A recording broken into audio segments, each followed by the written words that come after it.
భారీ వజ్రాల గుట్ట బయటపడింది. మధ్యప్రదేశ్లోని ఏకంగా 70,000 కోట్లకు పైగా విలువగల వజ్ర నిక్షేపాలు బయటపడ్డాయి. ఛతర్పూర్ జిల్లాకు చెందిన 100 కిలోమీటర్ల దూరంలోని బక్స్వహా అడవుల్లో ఈ నిల్వలను 20 ఏళ్ల క్రితమే గుర్తించారు. ఆ టైంలో అక్కడి భూగర్భంలోని 6,000 కిలోలకు పైగా వజ్రాల నిక్షేపాలు ఉన్నట్లుగా చెప్పారు. ఆ రోజుల్లో వాటి మార్కెట్ విలువ 55,000 ఉంటుందని అంచనా వేశారు. అయితే ఇప్పుడు వాటి వాల్యూ 70,000 కోట్లకు పైగానే ఉంది. రియో టింటో అనే బ్రిటిష్ ఆస్ట్రేలియన్ అనే సంస్థ ఉంది. ఈ సంస్థ 2000 సంవత్సరం నుండి 2005 మధ్య మధ్యప్రదేశ్లో బక్స్వహా అడవుల్లో సర్వే నిర్వహించింది. అక్కడ బందర్ డైమండ్ అనే నిర్దిష్ట బ్లాక్ పరిధిలో తవ్వకాలు జరిపింది.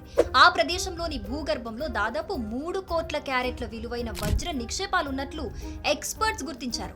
ఆ టైంలో ఈ తవ్వకాల వద్ద వివాదాలు కూడా తలెత్తాయి. దీంతో బక్స్వహా అడవుల డైమండ్ మైనింగ్ పై పలువురు మధ్యప్రదేశ్లో పిటిషన్లు దాఖలు చేశారు. దీంతో ఆ తవ్వకాలపై హైకోర్టు స్టే విధించింది. ఇక్కడ మరో విషయం ఏంటంటే, ఆసియా ఖండంలోనే ఇంత భారీగా వజ్ర నిక్షేపాలు ఇంతవరకు ఎక్కడ బయటపడలేదు. మన దేశంలోని మధ్యప్రదేశ్లో వీటిని గుర్తించడం విశేషమని చెప్పాలి. ఇప్పుడు ఆ వజ్రాల విలువ ఏకంగా 70,000 కోట్ల రూపాయలకు పెరగటంతో ప్రభుత్వం ఎలాంటి నిర్ణయం తీసుకుంటుందో అనే దానిపై అందరికీ ఆసక్తి నెలకొంది.